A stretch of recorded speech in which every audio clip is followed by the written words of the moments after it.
High বন্ধুরা, অনুর খাবার ঘরে সবাইকে স্বাগত। আজ আমি অনেকদিন পরে ফিরে এসেছি। পারিবারিক কোনো কারণে আমি এতদিন ধরে করতে পারছিলাম না, রান্না পাঠাতে পারছিলাম না। আজ আমি নিয়ে এসেছি, দেখুন, চিংড়ি মাছের মালাইকারি।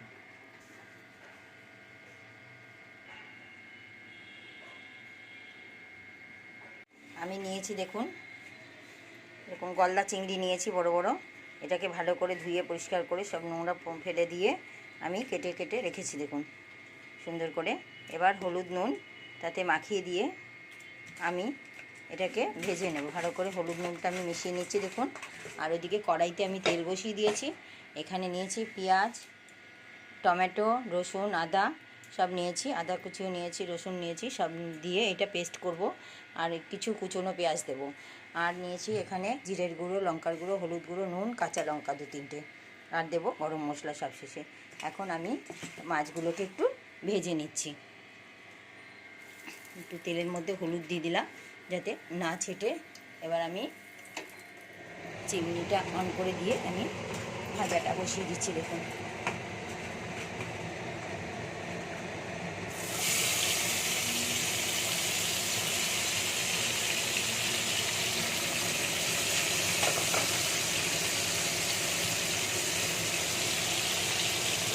অন্যান্য রান্না হয়ে আছে আমার, যেমন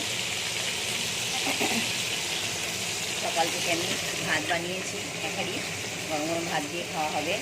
আর একটা সবজি করেছি, তারপরে আর এক ডাল করেছি, আর আলু ভাজা করব, গরম গরম খাবো। মাছটা ভাজা হলে আমি ফিরে আসছি। দেখুন বন্ধুরা, মাছটা আমি ভেজে তুলে নিয়েছি।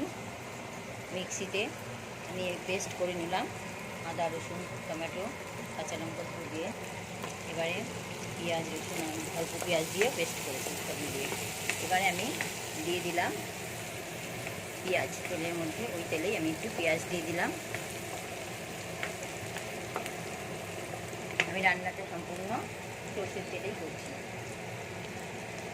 দেখা যাক, সর্ষের তেল তো সর্ষের তেল হয়, সর্ষের তেলে রান্না ভালো হয়। কিন্তু মা দিদিমারা রিফাইন অয়েল টয়েল ব্যবহার করতেন না, সর্ষের তেল দিয়ে রান্না হতো। আমি আরেকটু সর্ষের তেল এর মধ্যে অ্যাড করে দিচ্ছি, দিয়ে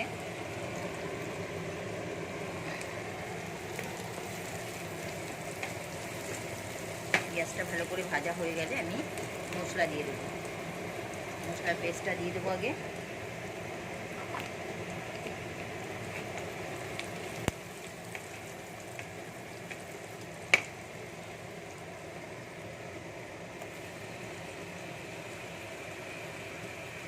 মশলার পেস্টটা দিয়ে দিলাম।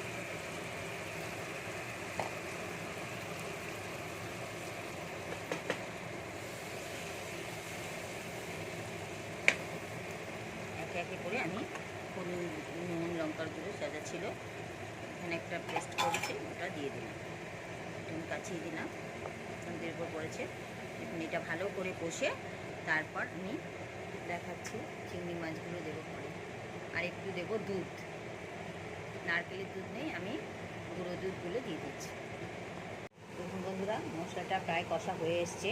এবার আমি দিয়ে দেবো একটু চিনি। যে যেমন মিষ্টি খান সেরকম বুঝে মিষ্টি দেওয়া। আর ভিডিওটা যে যেখান থেকে দেখছেন লাইক শেয়ার করতে ভুলবেন না। আর ধৈর্য ধরে দেখুন, কেটে কেটে দেখবেন না, তাহলে পুরো ভিডিওটা আপনি মানে রান্নাটা জানতে পারবেন ভিডিওটাতে।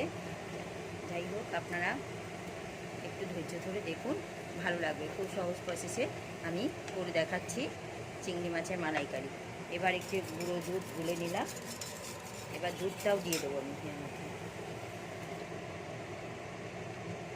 আর দিয়ে দেবো একটু গরম মশলা, অল্প দিচ্ছি। গরম মশলা গন্ধে আমার হাজব্যান্ড খেতে চায় না, এই জন্য অল্প দিলাম। যাই হোক, এবার ছেলে মেয়েরা ভালোবাসে, আবার আগে একটু ঘি দিতে পারি। আবার এটা কম্পালসারি নয়, যেটা আপনার ইচ্ছে করলে দিতে পারেন, না ইচ্ছে করলে না। ঘি, গরম মশলাটা আপনাদের ওপরে, যে খেতে ভালোবাসে সেই দেবেন, নাহলে দেওয়ার দরকার নেই। যাই হোক, দেখুন মশলাটা আর একটু কষা হবে, তারপরে আমি জল দিয়ে দেবো।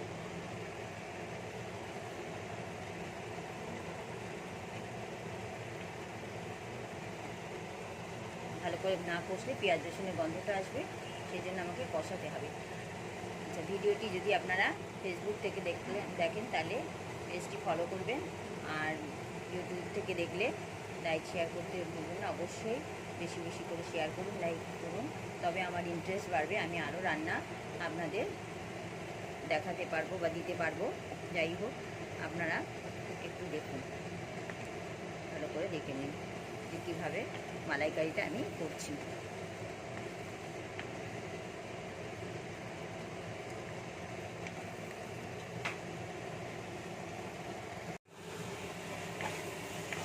দেখুন বন্ধুরা, খুব ভালো করে কষানো হয়ে গেছে, তেল ছাড়ছে সাইড দিয়ে দেখুন। এবারে আমি দিয়ে দেবো জল দিয়ে জলটা ফুটে উঠলে দিয়ে দেবো মাছ, আর তারপরে সবশেষে একটু ঘি দিয়ে সে জল দেবো না, মাখা মাখা করবো, সেই জন্য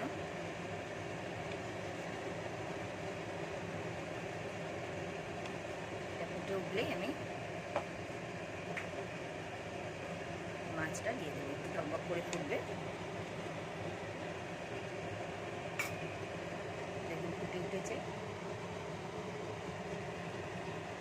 ফুল ফ্লেমেই করছি সব রান্নাটা, কেননা এর জন্য কোনো কম মাছের দরকার নেই, মাছ সেদ্ধ হওয়ারও তেমন কিছু দরকার নেই। এই আমি মাছটাও দিয়ে দিলাম,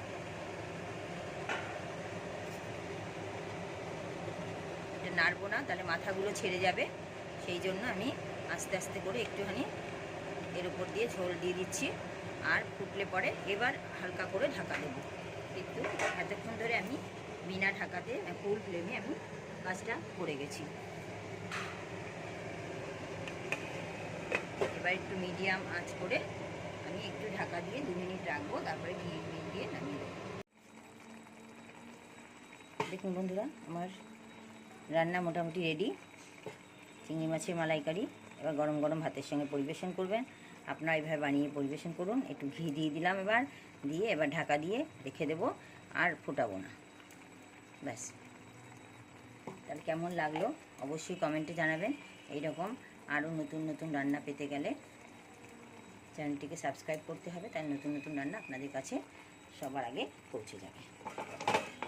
একটুখানি এভাবে নাড়িয়ে দিচ্ছি, দেখুন কেমন লাগছে। যে যেখানে থেকে দেখছেন সকলকে আমার ধন্যবাদ। সবাই সুস্থ থাকুন, ভালো থাকুন, এরকম নতুন নতুন রান্না দেখুন এবং আপনারাও শিখুন আর বানিয়ে খান, আমার ভালো লাগবে অবশ্যই।